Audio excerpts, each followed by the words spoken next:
Кара сууда айдоочу ата баланы сүздү. Бала окуя болгон жерден каза болду. Ош облусунун Кара суу районуна жол кырсыгы катталып, 2 жөө жүргүнчүнүн бири каза болуп, экинчиси жаракат алды. Бул тууралуу жол кыймылын коопсуздугун камсыздоо боюнча башкы башкармалыгынын аталган облустук бөлүмү билдирди. Маалыматка ылайык, жол кырсыгы 11-августта саат 19:15 чамасында Кара суу районунун Кызыл Кыштак айылына орун алган. 33 жаштагы Ноокат районунун Көкбөл айыл аймагынын тургуну өзүнүн Mercedes-Benz үлгүсүнө унаасы менен бара жаткан. Ал жол четинде турган 8 жаштагы өспүрүмдү жана анын 35 жаштагы атасын сүзүп кеткен. Кырсыктын кесепетинен бала окуя болгон жерден каза болгон. Атасы жаракат алган, деди маалымат катчы. Учурда кырсык боюнча тийиштүү экспертизалар дайындалып, текшерүү иштери жүрүүдө. Селден кийин Ош шаарынын айрым аймагында таза суу токтотулду. Бүгүн 13-августта таңкы саат 5-тен тарта Ош шаарынын айрым аймактарында таза суу берүү убактылуу токтотулду. Мэриянын маалыматы боюнча Папан айылындагы селден кийин Папан суу сактагычында суу ылайланып калган. Анын кесепетинен Ак Бура дарыясындагы суунун ылайлыгы нормадан жогору болуп, түштүк чыгыш, ХБК кичи райондору жана Калинин, Достук массивдеринин башка аймактарга таза суу берүү токтотулган. Маалымат булат Турмуш KG сайты. Кара сууда 3 унаа кагышып, жаш балдар кошо жабыркады. Кара суу районунун Жаңы Арык айылында 3 унаанын катышуусуна жол кырсык катталды. Анын кесепетинен ар кандай деңгээлде жаракат алган 6 адам ооруканага жеткирилген. Аймактык кабарчы тактаган маалыматтар боюнча 11-август күнү саат 14:40 чамасында Бишкек Ош унаа жолунда Бишкек шаарынын 1999-жылы туулган тургуну өзүнүн Honda CR үлгүсүндөгү автоунаасы менен баскычтан чыгышка карай бара жаткан. Ал Жаңы Арык айылына жеткенде унааны башкара албай, каршы тилкеге чыгып, Honda Stepwagon унаасы менен кагышкан. Экинчи унааны Баткен облусунун Кадамжай районундагы Айырбас айылынын 1976-жылы туулган тургуну башкарып жүргөн. Ал эми Honda Stepwagon унаасынын артынан келе жаткан Toyota Yaris үлгүсүндөгү унаа сүзүп токтогон. Бул унаа Ош шаарынын 1970-жылы туулган тургунунун башкаруусунда болчу. 3 унаанын катышуусуна жол кырсыктын кесепетинен 3 айдоочу жүргүнчүлөр Бишкек шаарынын 1975-жылы туулган тургуну, балдары 2004-жылы туулган эркек бала жана 2010-жылы туулган кыз бала жаракат алып ооруканага жеткирилди. Маалымат булат Турмуш KG сайты. Таласта айдоочу рулду башкара албай унаасы оодарылып кетип, кырсыктан бир адам каза болду. Таласта адам өмүрүн алган жол кырсыгы болду. 12-август күнү саат 9:10 Тарас-Талас Суу Самыр унаа жолунун Манас айылындагы тилкесинде Subaru Forester үлгүсүндөгү унаанын айдоочусу рулду башкара албай калып, унаа жолдон чыгып оодарылып кеткен. Маалыматты өзгөчө Кырдаалар министрлигинин басма сөз кызматы билдирди. Кырсыктын кесепетинен бир адам каза болуп, 4 адам жабыркаган. Жол кырсыгы болгон жерге уткаруучулар барып, жабыркаган адамдарга биринчи медициналык жардам көрсөтүшкөн. Андан соң жаракат алган жарандар тез жардам кызматы аркылуу Чат базар айылына жайгашкан ооруканага жеткирилген. Жалал Абадта жол инспекторун сүзүп качып кеткен мас айдоочу кармалды. Жалал Абад милициясынын маалыматына караганда 9-августта саат 11:30 чамасында Жалал Абад шаарынын Ленин көчөсү менен Чехов көчөлүнүн кесишинде Жалал Абад жол кыймылынын коопсуздугун көзөмөлдөө башкы башкармалыгынын инспектору, милициянын старшинасы кызмат өтөп жатып жол эрежесин бузган айдоочуну токтоткон учурда ал токтобостон сүзүп качып кеткен. Алган жарааттан улам жол кыймылынын инспектору ооруканага кайрылып, биринчи медициналык жардам алган.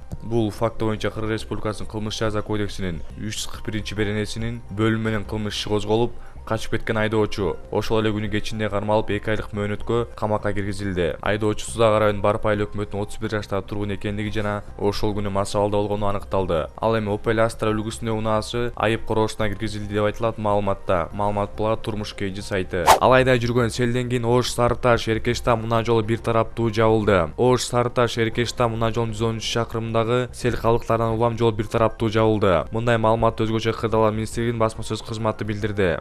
12-августта саат 17:00 чамасында Ош облусунун Алай районунда жаап өткөн жамгырдын кесепетинен Ош Сарыташ Эркештам унаа жолунун Аскалы тилкесине шагыл таштар түшкөн. Мындан улам жол бир тараптуу жабылган. Унаа жолунун экинчи тарабы ачык. Айта кетсек, окурман элдик кабарга алайда туристтерди алып бара жаткан тажик жаранын унаасын сел агызып кеткени кабарланган. Бактыга жараша жүргүнчүлөр унаадан качып чыгууга үлгүрүшкөн. Унааны болсо сел жарга түшүрүп салган. Алайдагы селдин кесепеттери тууралуу дагы кошумча маалымат берилет. Талкаланган шифр, аңтарылган темир, нарында болгон шамалдан кийинки сүрөттөр. Нарын шаарына 12-августта ылдамдыгы секундасына 16 метрге чейин жеткен коюн аралаш шамал жети үйдүн чатырын учуруп кеткен. Бул туурасында өзгөчө Кырдаалар министрлигинин маалымат кызматынан кабарлашты. Өзгөчө Кырдаалар министрлигинин уткаруучулары шамалдын кесепетинен учкан чатырларды коопсуз жерге таштаганга жардам берип, жергиликтүү элге түшүндүрүү иш-чараларын жүргүзгөн. Маалымат булат Спутник KG сайты.